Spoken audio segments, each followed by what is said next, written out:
Métal Maniaques, le podcast de Kristof G, les métalleux triples d'horreur.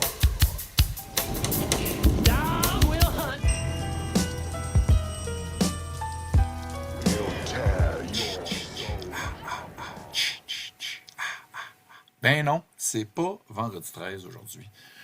C'est mon épisode de Noël, Métal Maniaques, épisode 60 quand même, un chiffron, on aime ça.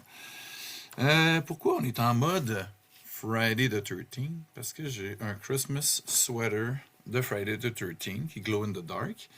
Mais pas juste à cause de ça, parce que mon invité ce mois-ci, c'est Adam Marcus. Ok, vendredi 13... Adam Marcus, vendredi 13, le 9e chapitre. Donc, Jason Goes to Hell. C'est le réalisateur, Adam Marcus, un Américain, né au Connecticut, mais il est basé à Los Angeles. On se parlait depuis apparemment une température torride, alors qu'ici au Québec, on se les gèle. Donc, décembre, pour nous, c'est pour tout le monde, c'est Noël. Puis Adam Marcus, il se trouve avoir réalisé un film d'horreur de Noël, Secret Santa, que j'ai eu la chance de présenter au festival, ou plutôt la convention Requiem Fear Fest l'été dernier, organisé par les gars de Sur la route de l'horreur. Puis moi puis Adam, on s'est vraiment entendu à merveille, vraiment. Il était là aussi pour présenter Hearts of Darkness, The Making of the Final Friday, qui est un documentaire, évidemment, vous l'avez deviné, sur Jason Goes to Hell, qui vient de sortir en Blu-ray. Adam, c'est vraiment un type génial. Pour vrai, il a une carrière incroyable. Il a tout fait, du théâtre, de la danse, des films, depuis qu'il est tout jeune. Il avait 22 ans quand il a réalisé Jason 9. Puis, ça se trouve être un mélomane aussi. Puis, quand on s'est rencontrés, j'ai dit, mais il faut absolument que je t'invite sur mon show. On a trop eu de fun à jaser de sa carrière.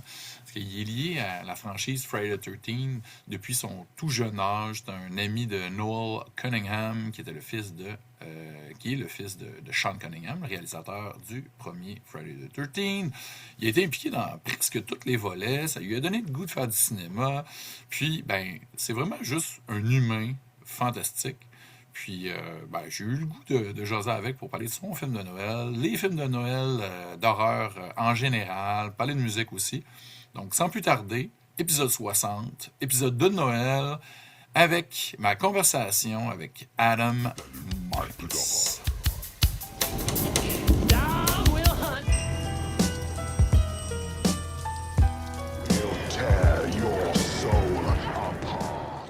Hey! Merry Christmas, Adam! Merry Christmas! How are you? I'm good, brother. I'm good. How are you doing? I'm good, man. I'm good. Good. Really, I can't wait till the holidays. To have some time off with the family and all. Love that. Because I deserve it. And, working hard and we need some time off. Yeah, no kidding. And I'm telling you, man, I was so sick last week. I'm so sorry it took me so long to get back to you, but wow, was I sick. Woo. No, man, I'm glad you're better now. Yeah. Oh, yeah. Oh, yeah.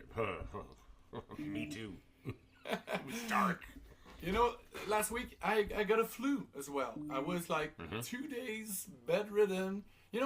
Up here in the northeast in Quebec, it's pretty cold.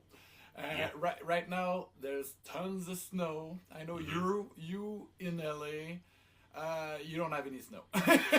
No. Actually, we've had a little bit of a heat wave this week, which has been crazy. Yeah. In the upper 70s. Been nuts. That's good for you. I'm a bit jealous, but that's how it is. I have to tell you, I actually prefer when it's a little bit colder this time of year. Like when it gets to LA cold, which is nice when it's it's a little bit under. And at night it can get into the 40s, so it can get a little bit chillier. But I mean, no, we do not deal with what you deal with at all. Which is part of the reason I left the Northeast and moved here. It's part of the reason. Right.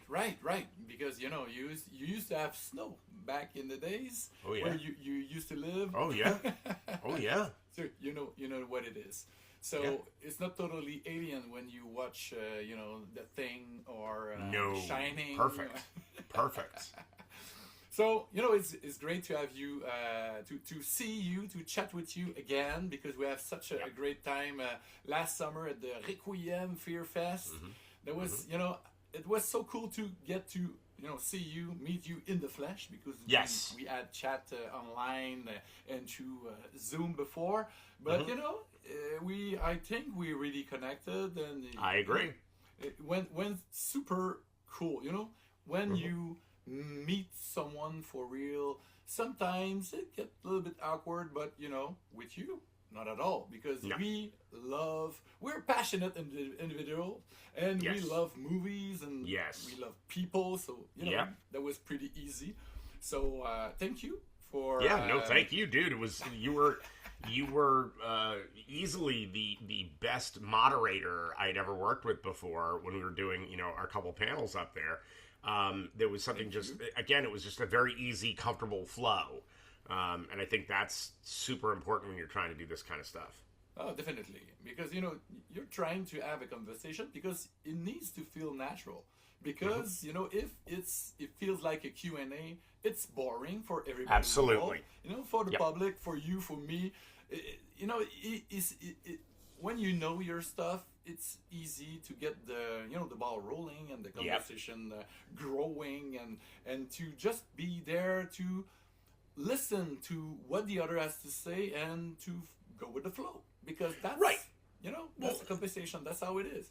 But interviews always tend to be really dry, where a conversation, I think, is what people are more interested in being involved with. I know for me, whenever I'm being interviewed on a podcast or anything else, and I'm asked, the same 14 questions about Jason Goes to Hell, I'm like, come on, man. Again. First off, look, by the way, I'm happy to answer questions about any of my work. I think that's great.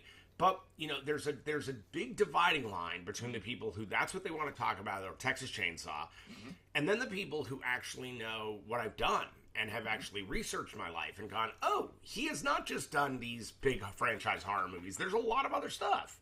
Yeah, exactly. You want to be thought of as a well-rounded filmmaker when you make movies. And what I find incredible is that there are not enough people who go into interviewing or writing or critical writing about film or any of that become well-rounded themselves. Like, you have to be well-rounded in everything, life included. Exactly. And so you have to be able to have a conversation that includes everything from film to everything that inspires film. Exactly. Because I'm a curious kind of people. So I, not in the peculiar kind of way, but I'm odd, of course.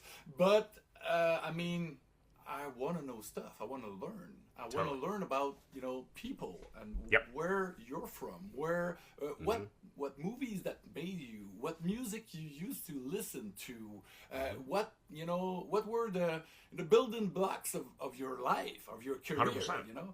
So that's how I approach things, and podcasting in general, and just when I meet people whose work I admire, I want to dig deeper, and I want to understand the people, get what made them tick.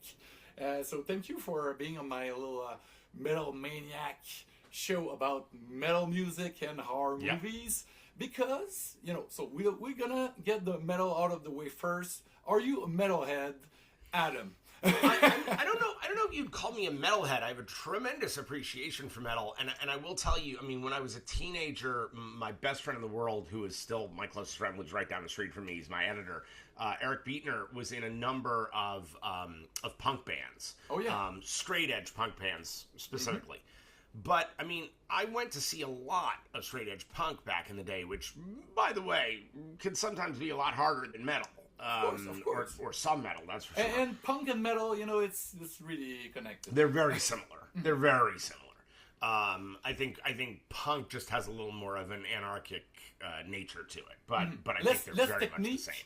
but the intention is the same. Absolutely, absolutely. Yeah, I think most guys in punk think you're ridiculous if you've ever taken lessons. Where metal comes out of, for my money, actually a tradition in classical music, because the best metal stuff. It's sort of like when Metallica did the S&M album, and suddenly it was like this orchestra behind them, and you're like, oh, that fits perfectly, you know. Or even Iron Maiden or Judas Priest. These are pieces of music that are, or artists that their music is you can tell is classically trained. Music, you know. So no, I'm a metalhead in the extent that I really appreciate metal music. I'm also somebody who I am somebody who likes all music. Oh yeah. Except very, very deep Southern country. Not my thing. Yeah, sometimes it get boring, or maybe dance music sometimes. Yeah. But I got a 11-year-old daughter, so sometimes my algorithms. I'm sure K-pop Demon Hunters is all over your house right now. Not that much. It's not really into K-pop. Not yet, I guess.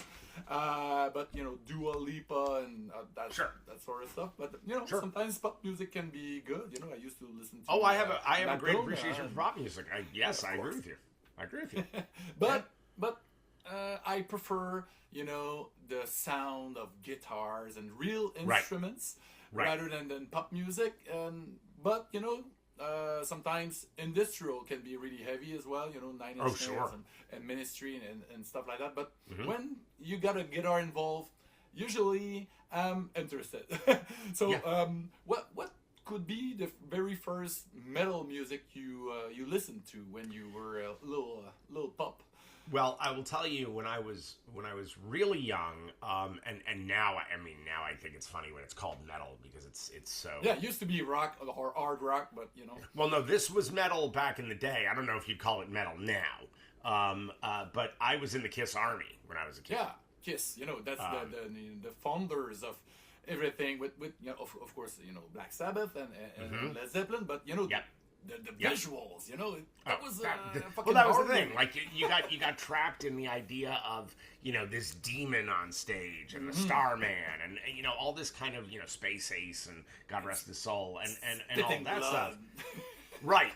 And for a kid who loved horror, I'm 8 years old. I got my first set of Kiss cards, which my mom. By the way, it's the only thing my mother ever threw out that I owned. Oh shit. She threw them out. By the way, collectible cards that you had to collect and like. Oh yeah. And I had the whole set, man. I was dedicated to that stuff. But I will tell you, the day I booked Jason Goes to Hell, the day I got my first check for Jason Goes to Hell, I went out to a place in LA, Heidi Ho Comics, and they had a full set of the Kiss Kiss cards that I got thrown out when I was a kid, and I was like, those are mine. Like. I can buy those, and I've got mom around to throw them out, and so I got my Kiss cards back. I still have them. Your revenge. Damn Skippy. Well, not even just revenge. It was just sort of like putting things right. Yeah, but revenge. There was a Kiss pun.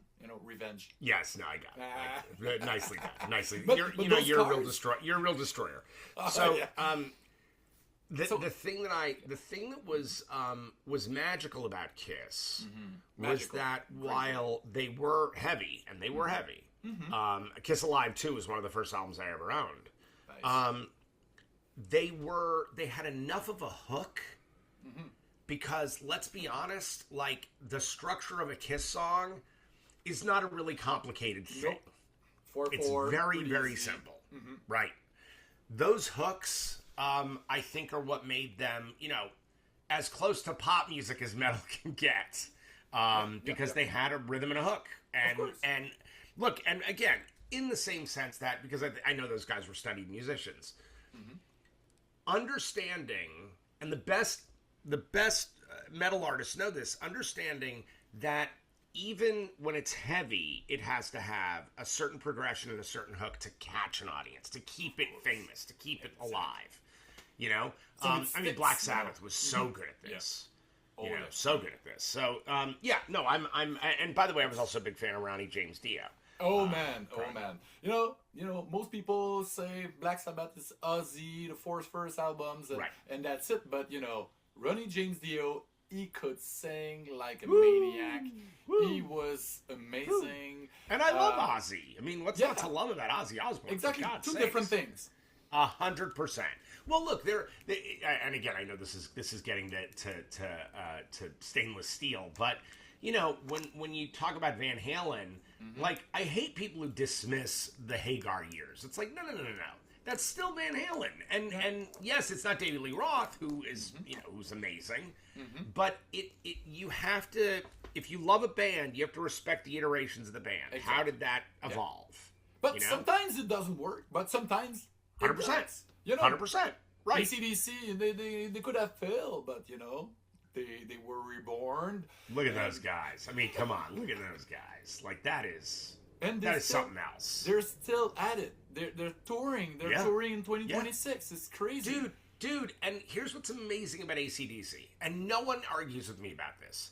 They wrote like 3 songs and just keep repeating the same 3 songs. That's it. That's all they've done. They're literally the same 3 songs. But I'm telling you, it works. Yeah. Like, it really works. Totally. Like, I don't need them to be a different band. Like, that, it's cool. Like, just keep playing that song. Totally. They forged their own song, their own sound. Their own sound. You totally know from 3 seconds that it's that band. You know exactly who the fuck it is. Yes.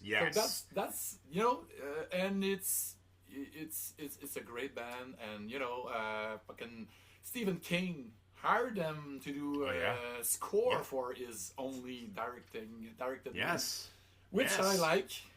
By the way, the score of that movie is so good. Oh my god, it's so good. But look, awesome. Stephen King used to write to AC/DC. You'd have a fifth of Jack Daniels, AC/DC on the stereo, and that was it. Like he'd write. Exactly. And the Ramones, and he's a big rocker. Oh yeah. He's also a talented musician. Yeah, he plays guitar as well, right? Oh yeah. Because the guys from Anthrax, you know Anthrax? Oh, I know Anthrax, of course. Anthrax, I'm a huge fan. That's my favorite thrash metal band. Okay. And the guys from Anthrax, they paid homage to Stephen King many times over the years, and especially in the What They record, Among the Living. They were really inspired by The Stand, by what else? There's a few other songs inspired by some App Pupil from Stephen King, and different things like that. And they tried a few times to get him when they were passing through the city where he used to live in Maine. They tried to get him, to invite him to go on stage to play with them, but it never happened yet. But I really hope in the future if they can do that, because they're such huge Stephen King fan, and they should connect sometimes, because they with Among the Living, which is one of the absolute best thrash metal record of all times. I need Stephen King to tell them that. Yeah. But also, just a little side note, Alice Cooper. The man. He's an amazing, founder of metal as well. Yeah. And I used to know him only from Poison, when he came back with thrash in the 90s or end of the 80s. I wasn't that familiar with his older stuff because, I'm a bit younger. So, but when I dug deeper and I went back and I listened to the first records, like 4 or 5 first records with his old band, I was floored. I had heard songs like School's Out and things like that, but he's amazing, and the live show is mind-blowing. Yeah, Once I saw him live. Have you ever saw him live? I saw him live, yes. He invented shock rock in a way, He was there a little bit before Kiss. Kiss were like more fire, more explosion, different, but those guys. But in the same family of artists. I mean, there's no way around that. Yeah. No, that look, and let's be honest. I mean, okay, if we're going to talk about the two of them, you have to have a side route into more pop mainstream music. that even inspired them. Because if you look at David Bowie and what's happening in that music scene in England and in the Lower East Side of Manhattan, you know, with the New York Dolls and stuff like that, you've got this like kind of glam rock thing that was happening that, you know, I think Alice Cooper and Kiss both went, what if that was hard? Like, what if that had metal behind it? Like, that'd be cool. So, and again, I don't think even Gene Simmons, the ego that he is, would ever deny that. Like, no, Bowie is definitely an influence. There's no way around that. Yeah, and you know, he did some really rocking songs as well. Rebel, and there's tons of rock within the pop of... Absolutely. Because, oh man, that's one of my biggest regrets, having not seen David Bowie live. Dude, I saw the Serious Moonlight tour with my stepmother, who was a lunatic David Bowie fan. And I gotta tell you, man, it's one of the best shows I've ever been to. He was... such an artist. And he was an alien. Like, there was something about him that was not of this world. From Mars. And amazing. He was just an amazing human being. And you know, that last record, Black Star, when he put up this you know, music video where he was kind of dressed like fucking Decker from Nightbreed, in a way. Yeah. And 2 days later, he was dead. And it was crazy because nobody knew he was sick, and he kept it, you know, really private. But he transformed his fucking cancer into a masterpiece. Absolutely. Art, and I was like, I think it was the first or maybe the second time I burst into cry when I heard, you know, I couldn't believe it. No, he's not dead. He just released a record. I was like, his sojourn into even into industrial when he recorded with Trent Reznor for I'm Afraid of Americans. That was so good. Oh my God, is that good? Like, that is just really like. It's funny, you know, because they toured together. It's crazy. Yeah, because Nine Inch Nails, I think, peaked at a period of time that.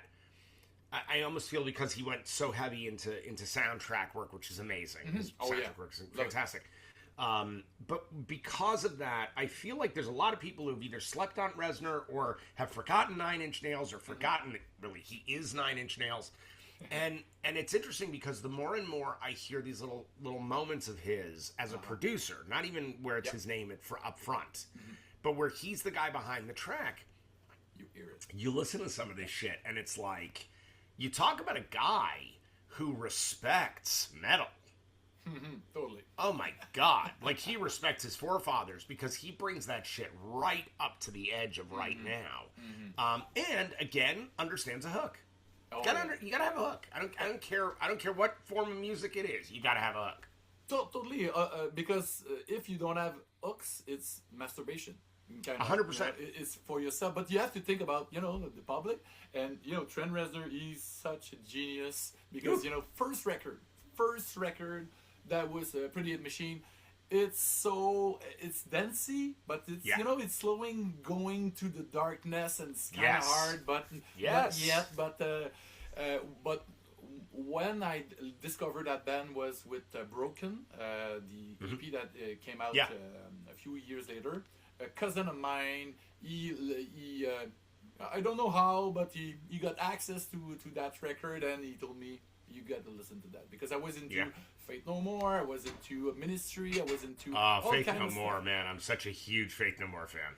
Oh yeah, man, that's awesome, because it's my absolute favorite band ever. You know, Mike Patton is my god. Dude, the guy is so freaking good. He's so good.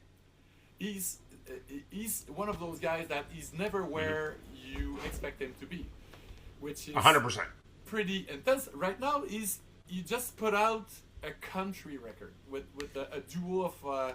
I did not know that. Yeah, it's I cannot recall the name of the record, but it just came out like a few weeks ago. It's two brothers. It's really Americana country, and there's Patton there, and he blends writing, but it just. He inserts some weirdness in it, but not too much. But again, because everybody there's a reductiveness, especially about contemporary artists in genres that are well loved by young people, there is a sense that they can't do more than that. And you listen to Mike Patton's voice on on a Faith No More album, and there's there's this thing, but the guy is like an opera singer. Like, his voice is unreal. How good he is. He got such a big range. When I was growing up, one of my closest friends is a guy named Trevor Cohen. Trevor is a world-class bassist now. Performs with Jose Feliciano, with Sting, with Billy Joel at the Garden all the time. So, I mean, this guy is, he's like top dog. Pretty good. Brilliant bassist, but he's one of those guys who can play anything. Anyway, his dad was this guy, Terry Cohen, who was a one of the road managers at Epic Records. And so he worked with Faith No More when I was a kid. And so I got to see all these guys. I got to meet them, and I got free records all the time, which was insane.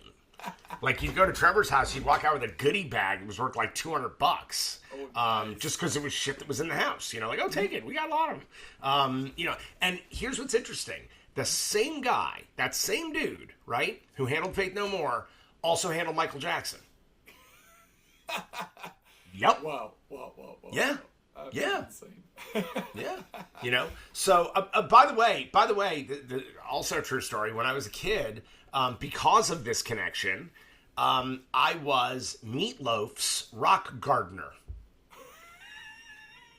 Rock gardener. Yes, I did his rock gardens in front of his house. Okay, that was Yes. like on your summer job, or Yeah, it was summertime, and Meat needed a couple of guys to be able to do this stuff, and I was, I don't know, 16, 17, and there I was with all my buddies, and we were gardening for Meatloaf, and we became friends of their family of the Adays, and it was crazy, dude. So much so that we saw Meat in concert so many times. And by the way, I mean, the day I met him, I said to him, because I was a very precocious idiot 16-year-old kid, and I went, so is it Meat or Mr. Loaf? And he went, ha, Meat. I was like, okay, cool, good. And that was it. From that point forward, he was nice Meat. to meet you, Mr. Meat. It wasn't, but it wasn't Mr. Meat. It was just Meat. Just Meat. By the way, you talk about a guy who was slept on as a musician. I heard this dude. There was we were at a party at his house one summer afternoon, and he needed something from his wife back in the house. Okay. And he was like down at the pool, but he was far from the house. Right? It was just this long expanse. And he was like calling to her, and like she wasn't hearing him. And so he sang to her what he needed. Wow. The sound carried for half a mile. It was crazy. And it was beautiful. Like, the voice was extraordinary. But the power he knew he had if he sang versus yelling. Because he was a large man. He's a big guy. Big dude. Pretty intense voice. Yes. And, we saw him in Rocky Horror Picture Show. Oh, yeah. And, Bat Out of Hell. That was shocking to me because I thought it was a metal record when I was a kid. So not. Columbia House. You see the picture. You see the cover. It's like, it looks like a freaking Judas Priest record. Oh, sure. I'm going to order it for 1 penny. And when it arrived home, it was so soft. It was too soft for me. I get it. Well, what it is, because Jim Steinman, who wrote everything on it, was really just a frustrated musical theater writer. That's really what he was trying to write. He was writing operas. He was writing these like exactly. these. It sounded like a musical. So yeah. But if you listen to it now, you go like, wow. Yeah. The craftsmanship of what they're doing is freaking extraordinary. So that's what is great about being a music lover, because our taste, or a film lover as well, our taste evolve. Something I hated back 30 years ago, I'm loving it now, and it's like my mom used to listen to Fleetwood Mac, and to me when I was 10, that was torture, and to me today is soothing, and it's so good, and I fell in love with it like way too late, But now, it brings back memories. My mom. Dude, I will tell you, the same kid who had Kiss Alive 2 bought Rumors. Mm-hmm. And I have to tell you, from the first time I listened to that album, from the very first time, I was like, what is this witchcraft? Like, what is this? Exactly. That's witchcraft. Totally. When you consider that every single track on that album charted. Mm-hmm. They all charted. And they charted for good reason. And again, look, when we're talking about, Stevie Nicks, Christine McVie, and Lindsey Buckingham, you're talking three of the best songwriters of the 1970s and 1980s. I mean, they're just from construction standpoint, whether you dig that kind of music or you don't dig that kind of music, there has to be a certain level of appreciation for what they're able to do. Mm-hmm. Look, there are movies out there that I do not like, that I'm like, oh, it's not my thing. I still can go, but boy, is that well made. Mm-hmm. Yeah, like totally. That is well made. Not for me, but it's well fucking made. But those realizations, it comes from experience. Yes, it does. When you're a little kid, you don't know shit, and and tastes evolve. Yeah, exactly. But I used to believe everything that was popular was shit because when it was really niche. Mm-hmm. That was my thing. That was my jam. I knew, and I was special because I knew about it. But, if everybody loved it, I couldn't love it too. It's too... Right. They don't need me. Right. I will tell you... Yeah. I will tell you, I witnessed this very closely. So, at the birth of MTV, right in 81, 82, I was there actually for the launch of MTV. My dad was involved with them. Oh yeah. Yeah. And they did a big party, I guess. Yes. Yeah, it was like a whole thing. And so when that started, this tiny little band that very few people knew existed, U2 had a few kind of interesting videos because they were shot on film. They weren't shot on video. They looked better. They looked like little movies. Yeah. And I remember that being a very niche audience, right? U2 was very specific. It was a specific group of people who loved U2. As U2 became bigger and bigger and then became, kind of owned the world, I saw all of those original fans, all of them, get so bent out of shape. Because now it wasn't their thing anymore. Mm-hmm. And it's sort of like, I love the Gene Simmons quote. That's such a good quote where he's like, the fans, when they did the disco album. Uh-huh. When they were trying to, push that stuff forward, which by the way, garnered their biggest mainstream pop hit, which, you gotta go For Loving You is... Yeah. But here's the thing. That was way too hot. It's dude, and this is a much better outfit for you. So well done. Yeah, thank you. But I put it on for you. Oh, I see it. I see it. That's my Christmas sweater. Much respect. By the way, just in the music of it all, right? So I'm wearing the Evil Queen. Yeah, that's awesome. Right? In the Queen pose. I know Queen. So no, but Gene Simmons would say, when he says, people say we sell out, and my response is, you're damn right, we sell out every night. Yep. Exactly.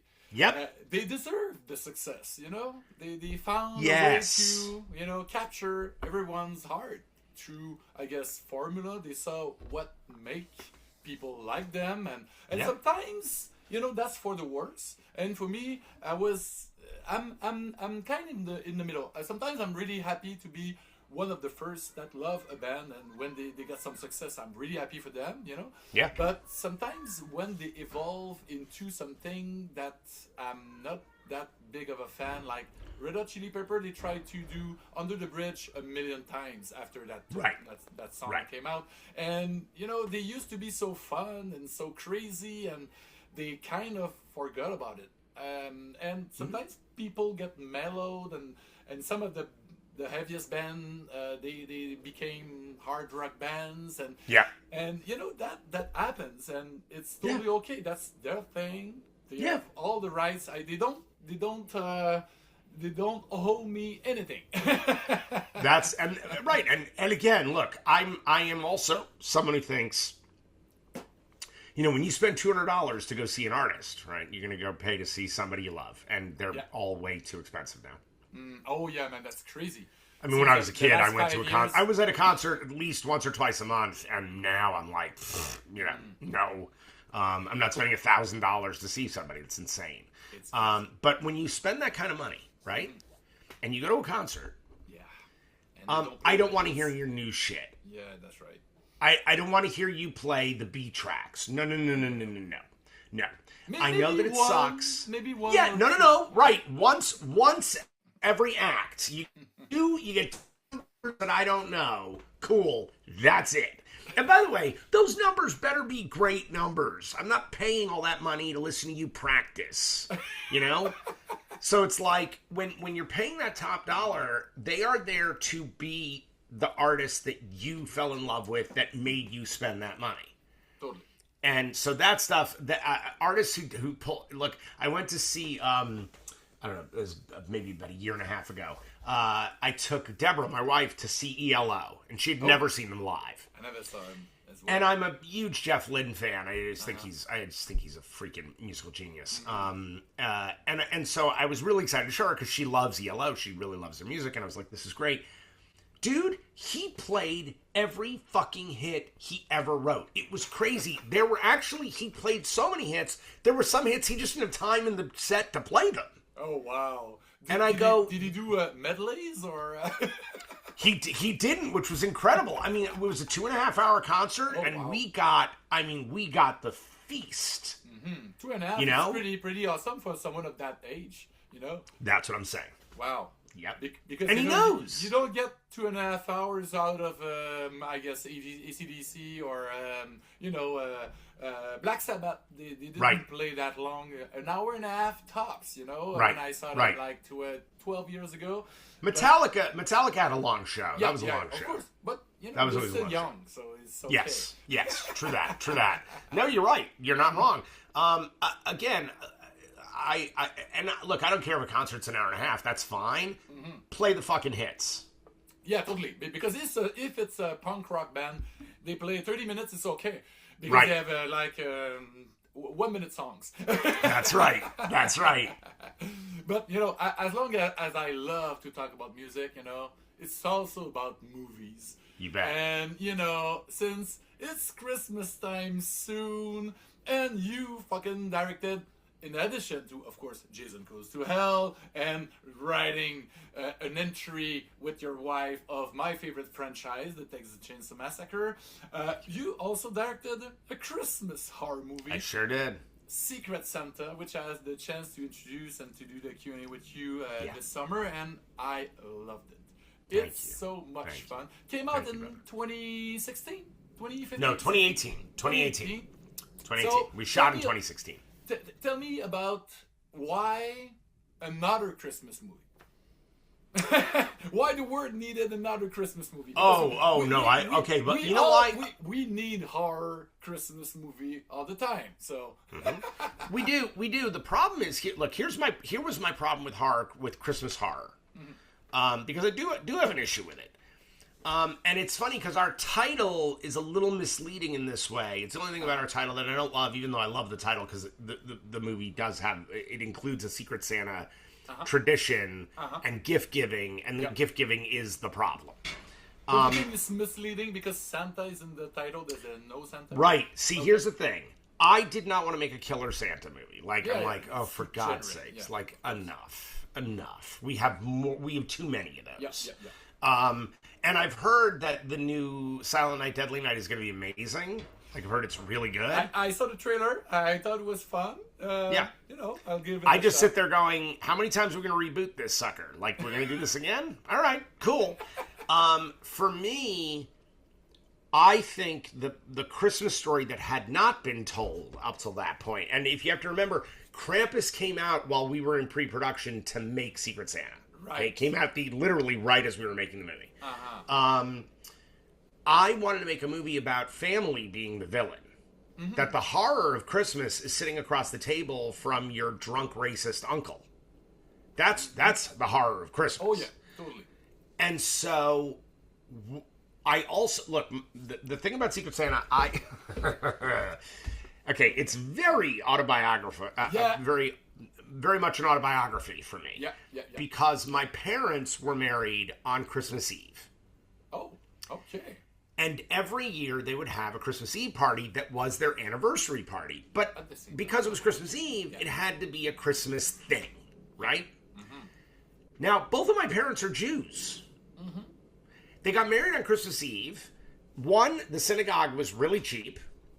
Two, the whole world was lit up for their wedding. Like, it was this glory. I mean, my mother, her love Christmas, like just the look and beauty of it, she loves it. Even though she is not of that secular religion. That's not who she is, but she loves the feeling of it. The colors and everything. Right, and just the warmth. There's a warmth to it. I mean, look, of course. I was a kid who grew up in New York City. I skated at Rockefeller Center every Christmas. You know, it's like that feeling, right? That big tree and exactly. All the stores are lit up and everything. Yep, yep. So the thing about that party is that when I was 6, my parents broke up. They still had the party. I was 7 when my parents. Well, there we go. See, this is again one more reason. Yeah. I was 6 years old. My parents broke up, and they still had the goddamn Christmas party. So what happens is everybody shows up, and there's this surface level of cheer and warmth and wonderfulness. So people are like, "Oh, Merry Christmas! Where the fuck is my alimony check?" And I'm 6 witnessing this going like, what the hell? So there was a veneer of sweetness that underneath everything was really rotten to the core. Uh-huh. That's why I was like, okay, I want to make a movie about what happens if you get to say to everybody in your family exactly what you want to say to them. Yeah. And then what if something is forcing you to do everything you'd like to do to them? And that's what Secret Santa was born from. So for me, it was, look, I love the Christmas season. I will also tell you, it really saves on being able to do great art direction for a movie. Mm-hmm. Because if all you have to do is put up Christmas decorations for your movie, that's your art direction, everybody goes, oh my God, it's so beautiful. I'm like, okay. And it's cheap. It's so cheap. And it's so cheap. Also, I think you shot it in Northern California, or maybe... We shot it in Big Bear. It's actually not even Northern California. It's only about an hour and a half outside of Los Angeles, but it's in a mountain. It's up in the mountains. Oh, yeah, so that's why there's snow. You need there's snow. There's a ton of snow. Because blood on snow looks awesome. It looks amazing. The other thing is, we were shooting at the first 2 weeks of January of 2016, so I asked all of the neighbors around our area, can you guys keep up your Christmas stuff until Martin Luther King Day? And they all were like, no problem, you got it. Perfect. They all hooked me up. So my entire movie was art directed before I even got to the location. It was gorgeous. That's smart. That's smart. Because, and also that's, pretty much one location and, the surroundings. Oh, yeah. And so you keep the cost low, but it's kind of a play in a way, because you're really good with theater work and one location, people, dialogues and the concept was simple to understand, and there's a twist that you learn later on in the movie. But, I really liked it because, you don't need to spend, tons of money. So no, you do not. You get, a great idea and great cast. So, kudos. Well, and honestly, the casting thing is the most important. It's the thing that, when you talk about movies, I always equate it to this. When people talk about buying real estate, right? Any realtor will tell you what is the secret to real estate? Location, location, location. Mm-hmm. When it comes to movies, casting. Yeah. If you get the right cast, even in a movie that isn't as good on the page as it should be, you end up with a magic that you cannot get any other way unless you cast correctly. Totally. Chemistry and believability. And because even if the effects are not that good, you believe about the characters, and you forget that you're watching a movie. The suspension. And I was very lucky. I also had Bob Kurtzman doing all my effects for me, and he was doing them for free. He was just doing them for me. And for the kids out there, it's the K in K and B, you know, special effects pioneers from the 80s, and you know, Bob Kurtzman, he directed a few you know, movies. Wishmaster. And also there was one that I saw in Fantasia. The Rage, right? Which was pretty cool as well. Yeah. And of course, he wrote the treatment or the story for From Dusk Till Dawn. He sure did. And produced the movie. Him and John Esposito. And it's one of your friends as Right. well. So. John Esposito's one of my closest friends for the last 30 years since we met on the set of Jason Goes to Hell, because Bob brought him over because, like, you got to meet this guy Adam, you're gonna love him. So no, by the way, exclusively right now, I am right now prepping a new film that is very much the spiritual cousin of Secret Santa. It's not a direct sequel. Okay. But it is a spiritual cousin that we're going to shoot. Easter, I guess. Easter. It's not. I do have a sequel for Secret Santa that is an Easter movie. I do have that. Oh, you I told me that, right? Yeah. Yes. It's called Hippity Hoppity, and it's about Easter. Yeah. About a wedding that goes horribly wrong on Easter Sunday. But it's not that you're prepping right now. No. I'm prepping a movie called How to Survive a Game Night. Game like a board game night? Yes. How to Survive a Game Night. Oh, yep. Wow. Okay. It is a very, very funny, dark thriller. Okay. It's not as bloody as Secret Santa, I'll give you that, but I will tell you it is more profane than Secret Santa. It's more shocking, and it's kind of an Agatha Christie style murder mystery. It's almost like a Knives Out, but with board games. Okay. Right, it's a Clue. It's a Clue movie. It is a Clue movie. The fun of it is it's about a woman who is murdered, who owns a gaming company, who has a game night with a bunch of people. She is murdered, and a year after her murder, all of the game night people are brought together because they're told that if they play this one game, someone can win $1 million. So these greedy assholes all show up for this game night. The game has been designed by the dead woman. And the game will figure out who killed her. Shit, man. Wow. So whoever figures it out around the board wins $1 million. The other person goes to jail and doesn't collect $200. Okay. Okay. Awesome. So you're prepping that right now with... Right now. Bob Kurtzman going to be involved, I guess? Oh, yeah. Okay. Oh, yeah. Bob, John Esposito, Eric Beatner, who I talked about. I am bringing the whole band back together for this sucker. Oh man, that's awesome. So Thank you. I wish Thanks, you man. all the best for that. Thank you, buddy. You know, that's all about finding money to get that thing, that ball rolling. So cool, man. You have great players already. So I guess you're gonna start to find people to act in that distribution. And okay, so anyway, you're gonna keep me posted. So I also have to say, because I didn't mention it last time, and I wanted to tonight. I love that you have a Death Proof poster behind you. I do. Man, I love it. Dude, I love that movie. I freaking love that movie. I do not understand people who don't dig that movie. Like, I don't get it.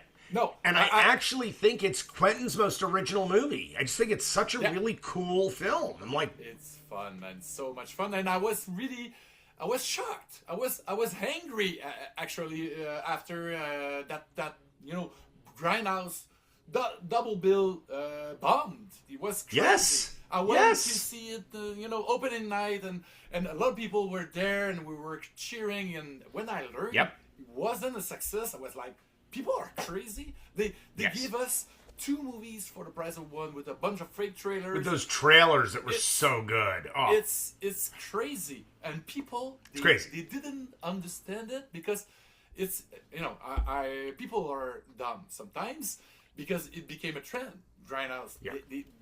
For 10 years we had fake trailers and a lot of grindhouse-y movies. Yeah. And also let's do a little segue because Hobo with the Shotgun, okay? Because it was there. It's on purpose. So that's fun. I just want to show that pop up. Oh, so good. That's great. Awesome. That's movie great. is great, but the movie that Jason Eisner, a guy from Nova Scotia, directed before was a 15-minute movie, a Christmas horror movie called Revenge. It's fantastic. Have you So seen good. that prior to me? I seeing did. that I later? had Okay. seen it. Yeah. Yeah. And so back in, I think, 2008, I saw it, I think, that was maybe the Canadian premiere, I'm not sure, but in Montreal. He was there with his producing partner, Rob Cottrell, in Fantasia, and I was laughing my ass off. I was so, wow. It's fantastic. From the opening titles, which are really grindhouse-y, that's Well, what... it's the music. It's the music from Cannibal Holocaust. That's right. Riz Ortolani, I think, which also made the music for Mondo Kane. Yep. A bunch of Yep. Italian films. But that little, it's Revenge. And people, if you haven't seen it, I won't spoil anything, but Revenge, you can get the idea. It's on YouTube. You can watch it on YouTube. It's right Exactly. there. And it's so fun. It's really And so violent. It's really so violent. over It's the so top. good. It's cheesy, but it's perfect. Well, but it's cheesy on purpose. I mean, Yeah, it's exactly. Yeah, it's cheesy. it's sort of like when people go Yeah. like say something negative about a trauma movie. I'm like, you do know they meant it to look like that, of course, right? Exactly. They're in the Yes. joke, Yes. It's not like The Room, No. You laugh with the movie. You bet. The jokes are there, and it's You bet. It's big because it's meant to be big, and 100%. 15 minutes of fun. And when I rewatched it this afternoon, I thought, I should show it to my daughter, my 11-year-old daughter. But when I saw those people fucking a little bit, Yeah, that's the one no, scene you go like, maybe not. maybe in a few years. It I'm not is that it is a comfortable, tremendous movie though. It's so well done. It's so well done. Awesome. By the way, one thing about Secret Santa, just for people out there. I mean, I'm literally about to do a screening in LA at the Gardena Cinema tomorrow night for the movie. We're showing it, and That's awesome. we're showing the documentary for the very first time screened. We're screening the documentary of Oh, yeah? the making of Secret Santa. Okay, you made it afterwards. It's not on the DVD, right? No, it's on the DVD. Oh, yeah? Okay. It's the feature-length documentary that's on the DVD. Oh, you show it at the screening as well. We're showing it at the screening as well. We're showing both of those that's back to cool. back, and then I'm doing a Q&A. And it's great because tomorrow is December 12th, and that's Deborah and my anniversary. Oh, that's perfect. So that's kind of great. Like we're gonna have our anniversary at that event. So that's and really people, fun. Deborah, she wrote it with you, she produced it with you, she acted in it, and She's one of the leads in the movie, and she's won awards all over the world for her work in the movie. I mean, and she's really extraordinary. She's really, it's really fun to hate her. In Yes, the movie. yes, yes. And having met her, this summer, I can testify that it's really so far away from her. She's a good actress Yeah, because it's yeah, definitely totally. not anything to do with who she is as a person. That's for sure. But the movie is now on Tubi and on Amazon Prime, and it's a million other places, but those two places are the easiest places for people to be able to see it. So people, you have to discover a new, overlooked Christmas horror movie that you haven't seen. Love it. So Secret Santa. But for you, I was wondering, Adam, what are your favorite horror, Christmas movies? From all the Christmas movies out there, there's tons. There's a lot of horror Christmas movies that just happens to be during Christmas that is not really tied to anything remotely Santa-ish or. But there's tons to choose from. What Absolutely. are your favorites? Look, I think Christmas Evil is tremendous. I think it's a tremendous movie. I discovered it last year for a podcast I got invited on, and I was like mind blown. 1980, Yes. made for like really cheap. Yep. but The concept and the performance of the lead, So good. it's So good. wow. I Yeah. had so much fun, man. Yep. That was crazy. Yep. I'm a fan of Better Watch Out. I think that's a terrific movie. I have yet to see it. It's Ooh. pretty recent. I think 2016 or 2016, I think. Yeah, 2017 maybe. 2017. It's Home Alone version of a Christmas horror movie, and That's what I heard. it's pretty great. It really is really good. Oh, yeah.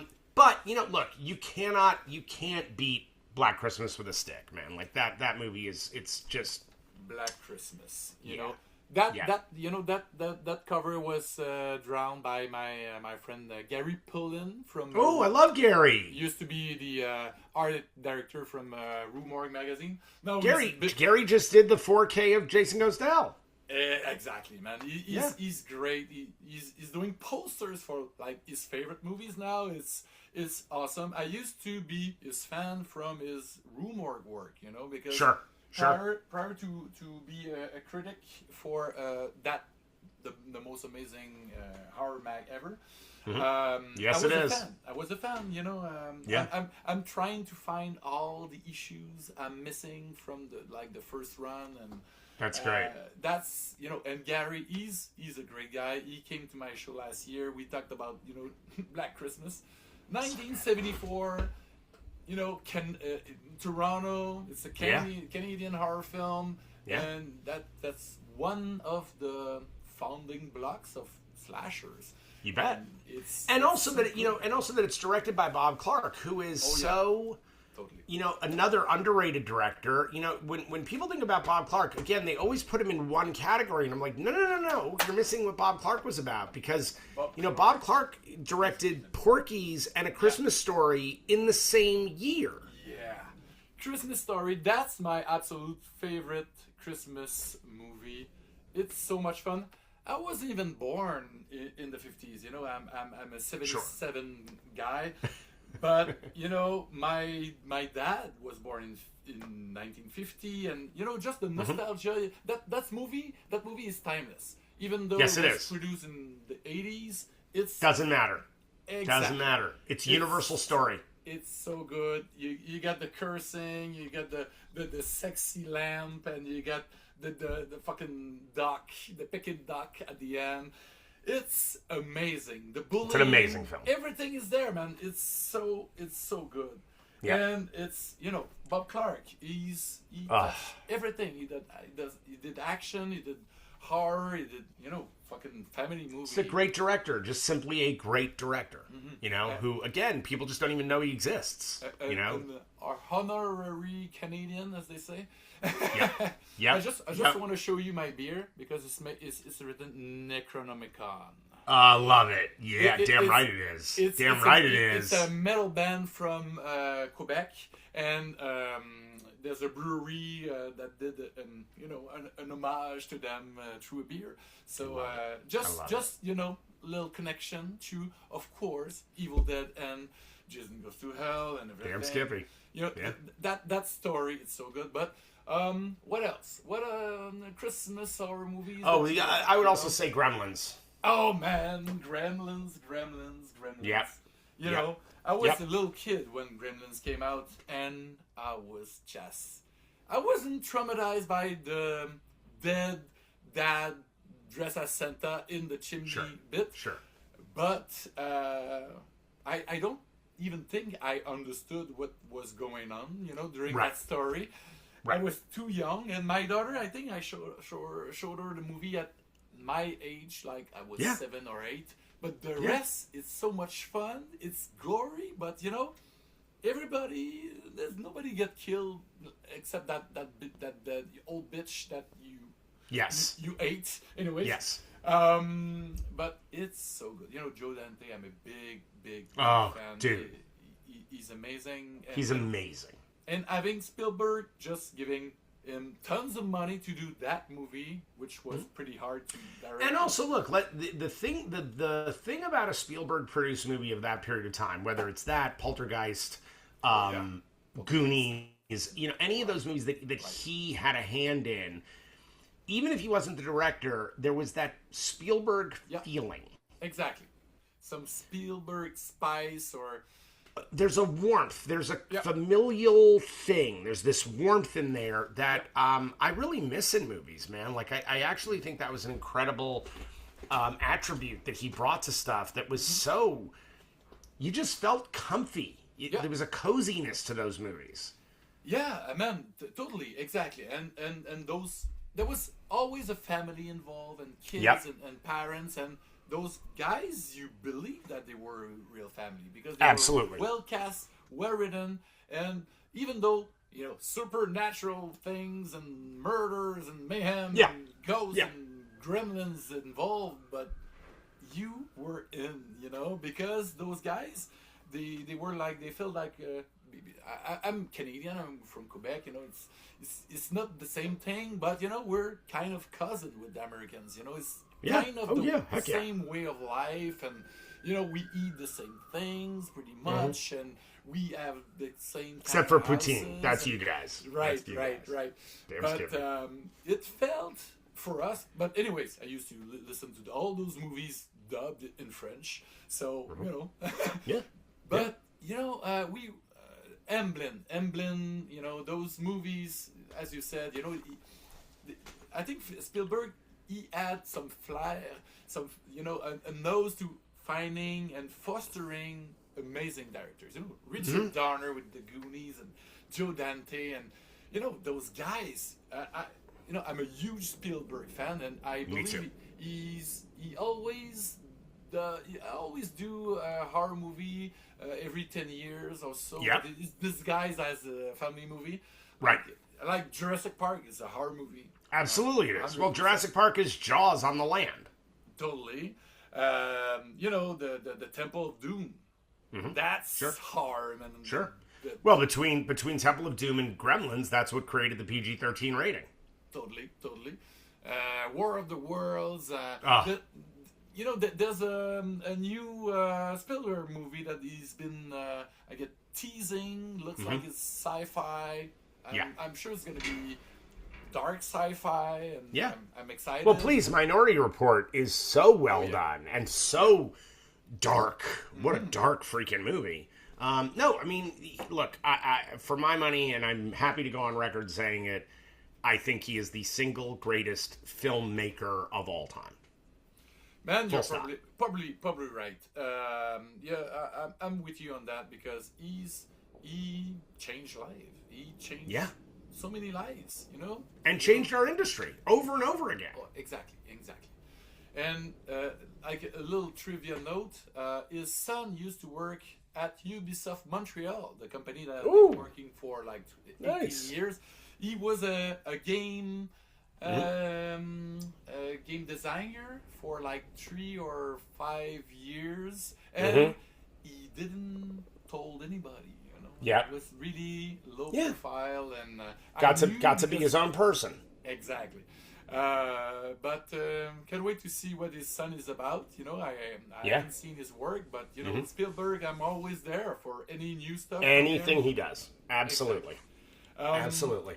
So what else? Is there anything else? So are you a big Nightmare? I love Nightmare Before Christmas. I love it, but I've never thought of it as in the horror space. I always think of it as because it's Halloweeny. It's like but I think it's a great movie. Yeah, but because it's the movie that is kind of make the segue between Halloween and Christmas, and you. But it's the thing that you don't know when to watch it. Right.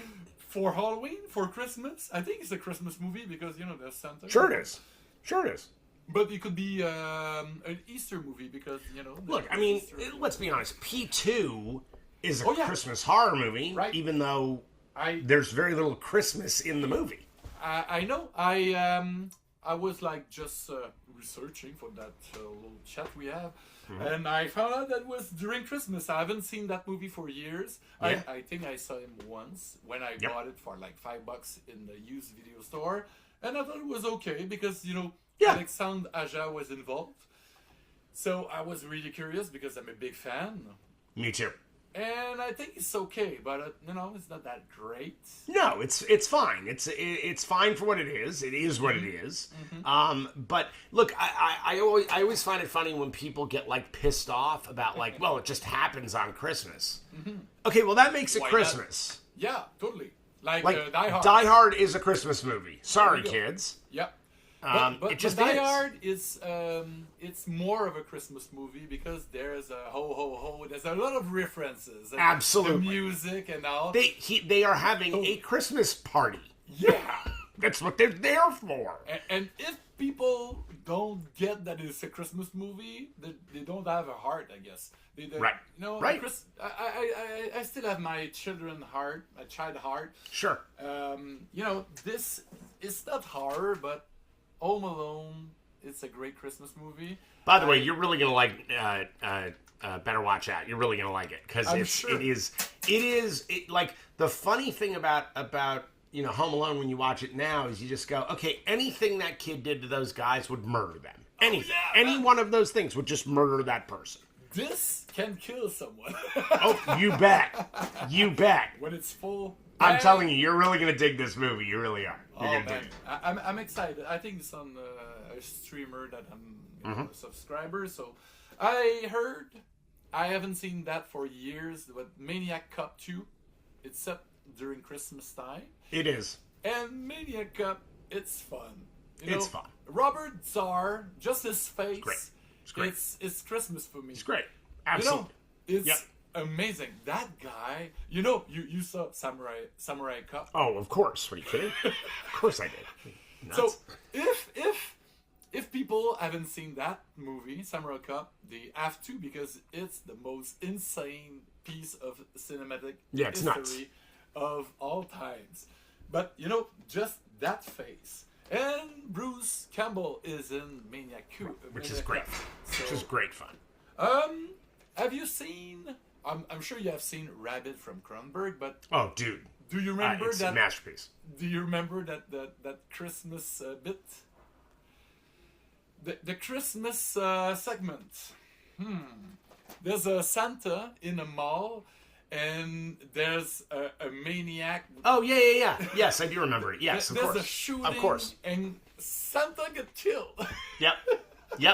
What's really fun about next time you're in Montreal, we're gonna have to do the rounds because it's been shot in Montreal. Rabbit is Absolutely. location. It's pretty fun to spot that theater, or you're in that mall. Oh, those escalators, and it's or in the Scanners. Part of Scanners was Yes. shot in Montreal as well, and Cronenberg he's one of my gods. He's amazing. He's amazing. What's your favorite Cronenberg film? That's a good question. That's I will tell you the one that I rewatch the most for fun, the one that I have the most fun with is A History of Violence. I just adore that movie. I just think that movie is so beautifully constructed. I think The Dead Zone is a perfect movie. There's not one thing I would change about that film. I think it's extraordinary. Perfect movie. I have yet to rewatch it. It's been probably 30 years. But Christopher Walken. Well, and honestly, it's the moment when performance-wise, because the thing about Cronenberg, his first group of movies, the performances are uneven, just from an acting standpoint, right? In the beginning, he was he was working with what he had, on hand. Without a doubt. And look, when he gets to things like The Brood, when you've got Olive Reed and Samantha Eggar, you've got some great actors. But it's The Dead Zone where he goes full performance Cronenberg, where suddenly you go, I see how The Fly and Dead Ringers and all of these other things are going to happen because of this movie. Dead Zone's 85, 84. Dead Zone is 84? Yeah, something like that. It's 84 or 85. You're right. Is that right after Videodrome? I think so. Right after Videodrome, yeah. Yeah. That was one mindfuck as well. Videodrome, James Wood. Debbie Harry. Dude, we were both wrong. Dead Zone is 83. 83? Yeah. And then Videodrome is right after? Videodrome is 82. 82? Oh, fuck, man. Yeah. Oh. Yeah. Because it went Scanners, Videodrome, right. Dead Zone. Oh, and by the way, what I love about, and I love Videodrome. God, I love that. It's insane. Film. I still don't understand it. I don't know anybody who does. Oh, we don't need to, I think. No, that's the thing. You don't need to. That's what's so amazing. Like David Lynch in a way. Those Davids. Yes. They have their universes and they don't cookie cut everything for you. No. They don't reheat everything. Well, by the end of the movie, it's like, okay, so James Woods has brain cancer, and we're looking at his hallucinations. Probably, yeah. So you're not there's the narrator is completely untrustworthy at that point. You're just in the ride of whatever is happening. Yeah. But you know what I find amazing about Cronenberg in general, whether it's from Shivers on,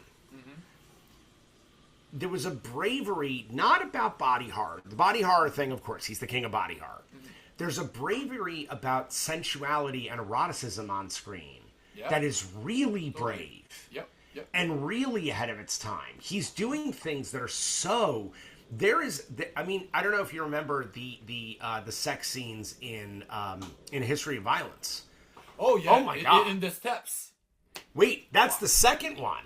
The Yeah. first one is when she's in the cheerleader costume, and he comes home, and the two of them perform a sex act on each other in that scene. That I'm telling you, I had never seen the mainstream movie before. I was like, wait a minute, did that just happen? Did I just see them do that? It's amazing. And then there's the scene on the stairs. Which is pretty hard, pretty intense.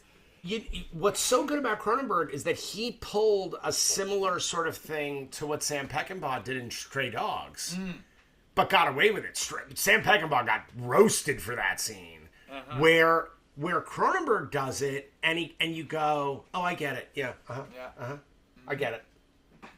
By the way, do you know the infamous story about that? About those sex scenes in History of Violence? There's a great story about this. I may have forgotten about it, but tell me. So he was so specific about what he wanted the actors to do in the scene, but he didn't quite. He was trying to so he brought his wife on set, and him and his wife did all of the positions to show the actors what they needed to do in the scene. And I just go well done, sir. Talk about demystifying it and going, yeah, I'm willing to do this, so we're good. I have such respect for that. Oh man. Yeah. No, but Cronenberg, he's such an amazing artist. Yes.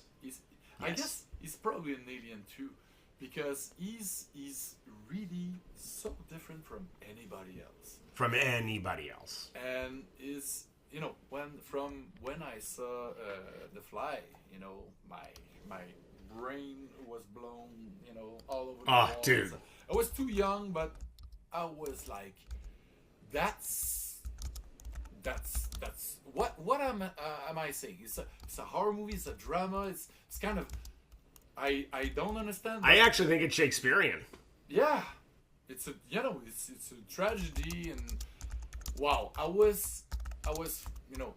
I think I had seen, I guess, Jeff Goldblum prior to that, and probably in Transylvania 9000 or something like that. Yeah. Okay. Yeah. Dude, I could talk about Cronenberg for hours, and So- I was lucky enough to meet him for 15 minutes. I had an interview with him, when Crime of the Future came out. Sure.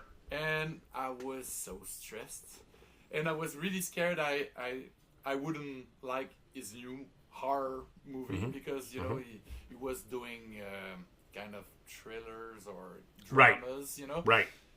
And luckily I loved it. I saw the movie in the morning, and then I reworked my questions because 15 minutes is short. We've been talking about for a while, and it's easy because But you gotta get in and out with these guys because you've only got those few minutes. Yeah. Totally. So I was really putting carefully my words together to don't ask question that has been asked a million times before, and to address the question to this movie in particular, but also his themes in general.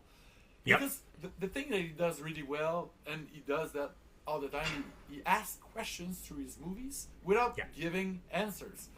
He just questions the state of the world, and he has really a particular view on what's happening. He's really social critique in a lot of ways, but it's the great things. He doesn't give you the keys. You take No, he does not. He doesn't give you answers. He wants you to think. Exactly. I will tell you, I was at NYU Film School. It was in my first year of film school when The Fly came out. Oh, wow. And I lost my mind. And I had this film professor who I became very close with very quickly, a guy named Rick Litvin, who's still at NYU. He's an amazing film professor. And I love this guy. He was very young when I was with him, and he's like a hippie. He was like this hippie film guy, And so I got along brilliantly with him. And I told him that he should go see The Fly. Like, you got us to see the movie. He's like, oh, I'm not going to see that junk. That's just junk. And I was like, okay. I said, here's how much I believe you need to see this movie. I said, and I was a starving college student. I said, if you don't like it, I'll pay for your ticket. I said, in fact, here's the money. Go get a ticket. Go see it. I gave him the money for it. I said, if you like it, give it back. Not only did he give me back my money, because he was like, this was incredible, he boycotted the Oscars that year because they didn't nominate Goldblum. He's like, I'm not watching. This is the best performance of the year, hands down. I'm not going to watch that shit. Wow, man. That's the power of cinema. You bet it is. You bet it is. There's not enough of that, provocateur movies out there in those institutions. Sometimes we get a horror movie once every 10 years at the Oscars, like Silence of the Lambs, or I guess The Substance. The Substance? Nominated. Yeah. Oh yeah. Yeah. But it's rare. It's so rare.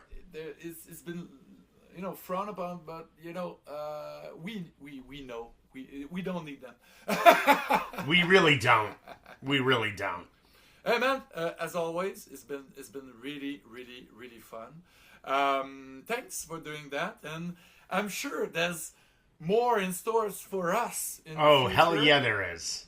Oh yeah, there is. So we'll chat real soon, and take care. I know you have to go teach at your I do have to go teach tonight. Company.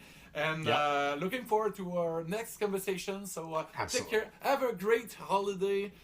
You too, brother. With your wife and the people that you love, and we'll connect real soon. I love it, man. And Merry Christmas to you and your family, man. It's I have to tell you, when I look back on this year, as we're closing out the year, I look back on the time things of the year. We will looking back what we did. What are the people we met? And yep, I look back on this year, and one of the biggest blessings I had, one of the fondest things of this year, was you and I getting to become friends. Oh man, that's so kind of you to say, because it's true.